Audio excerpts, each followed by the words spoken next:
No Megahay, it would be difficult to trying to compress or pin down Marco Bellocchio's 50-year career to fit into stylistic periods, genres or themes, but it's not that there isn't singular focus or a firmness of purpose in the often controversial treatment of his subjects.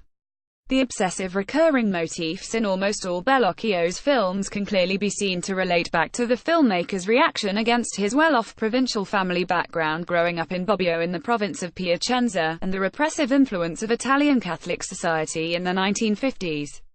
Bellocchio's films are often marked then by acts of rebellion and madness against these inhibitors to personal and creative freedom, but they surface in many different guises and develop progressively throughout his career.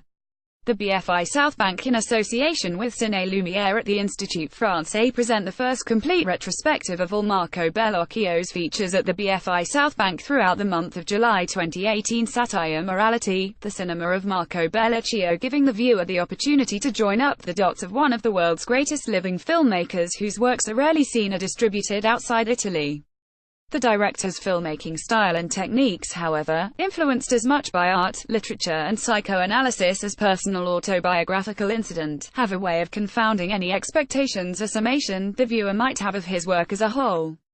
Bellocchio's earliest films are marked by his experiences growing up in a small provincial Italian town, and in many respects those formative experiences carry through to his most recent films. The key film in Bellocchio's early career is his extraordinary debut feature Fists in the Pocket I Pugni in Tasca, 1965, a film that seems to set out to exorcise a number of personal demons stemming from belonging to a provincial Italian family, living in their own world, detached from reality. Filmed in the Bellocchio family home, the shocking violence from Sandro Lucastel seems to emerge out of a rotting corruption at the heart of this twisted family unit, where any sense of individualism or personal identity has been twisted through the repressive lens of social class conventions and religion. It gives the film an anarchic edge with a dark seam of violence and madness that appears to be in tune and even foreshadows sentiments that would lead to disorder on the streets in 1968. In the Name of the Father, Nel Nome del Padre, 1971, also exhibits revolutionary sentiments seen in other Bellocchio films of this period that challenge the state as a patriarchy, the abuse of power, the tyranny of religion and the suppression of the individual. Set in a Catholic religious boarding school, it's also concerned about the kind of generation that such institutions are breeding, with particular emphasis on a certain Italian Catholic character of fascism and vice, and Bellocchio is just as outspoken and challenging in his methods of representing it on screen. In the Name of the Father also takes in a wider social perspective on the dangerous impulses in the Italian male character that are deformed by society, by culture, politics, and religion, with rebellion among the house servants below stairs also threatening to overthrow the old order. What is likely to appear in its place doesn't look terribly promising. Undertaken as a commission, from a script by Sergio Donati, Slap the Monster on page 1 Subito il Mostro in Prima Pagina, 1972, is a rather more conventional thriller for Bellocchio, closer to the 70s Italian socio-political crime thrillers of Elio Petri. The film deals with a morally corrupt editor of a right-wing newspaper, Gian Maria Volonté, who resorts to lurid headlines to try to pin the rape and murder of a young girl on a member of a militant left-wing group of activists. Bellocchio reworked the material to express some wider concerns about the combined power of religion, politics, the pressing popular opinion on Italian society, ideas that he would return to and develop in a more personal, expansive and interiorized way in later films like Good Morning, Night 2003, Vincere 2009 and Dormant Beauty 2012. There is some measure of social commentary in Bellocchio's semi-autobiographical studies of family dysfunction and in the need to liberate oneself from bourgeois conventions, morality and repression, but in the process his films in the 1970s take in a much wider exploration of religion, politics, fascism, duality and in particular masculinity within the context of Italian society. If you can reduce the issues of all those different perspectives down to one single theme, it's about the exercise of power, and it creates an unusual dynamic in Bellocchio's film on the military establishment Victory March Marcio Trionfale, 1976.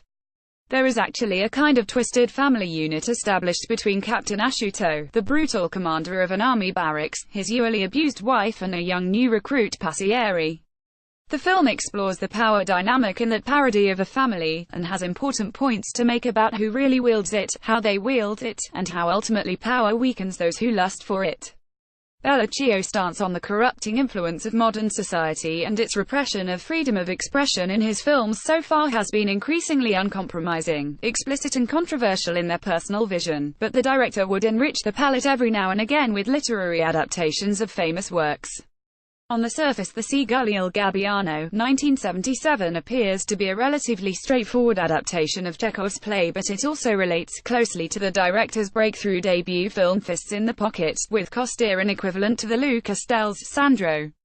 Sandro's anger for their in Costia, but at the same time, Bellocchio wants to find and believe in the ability of the artist in Boris to take reality and transform it into art, and for art to become in his obsession.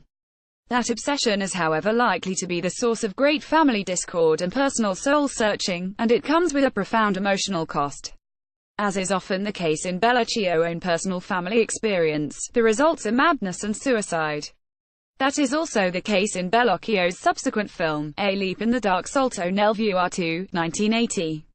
The film opens in a fairly direct fashion, with an investigation into the death of a woman who has leaped from her window of her apartment into the courtyard, but this is only the first of many glimpses that the film offers us into characters wavering on the brink, driven by madness and obsessions to the edge of contemplating suicide. The film is all about control, about recognizing the restrictions that life, religion and society place on an artistic, creative person, and how difficult and necessary it can be to abandon it all and take a leap into the void.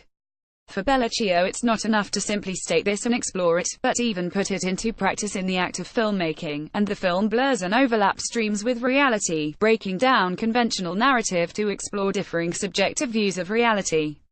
There are signs in the eyes, the mouth, gli occhi la bocca, 1982, however, that Bellocchio has taken his obsession with family, death, suicide and madness to its limit, but still hasn't yet found the means to take it to a new level. That would come soon in his collaborations with a controversial professor of radical psychotherapy, Massimo Fagioli, but here, the spirit of Fists in the Pocket still exerts its influence, with Lou Castel as Giovanni more or less reprising the role of Sandro. Here he plays an actor called Giovanni who has escaped from a difficult bourgeois family life in a provincial Italian city, his greatest success being a film called I Pugni in Tasca. Bellocchio attempts to explore conflicting realities through such self-referential devices, blurring the lines further with Giovanni impersonating and replacing his twin brother who has committed suicide. Bellocchio's own twin brother committed suicide in 1968. The stifling environment and fractious family situations are still intense, but even with this starry cast, there is little that is new in the way that Bellocchio makes the same observations about bourgeois life.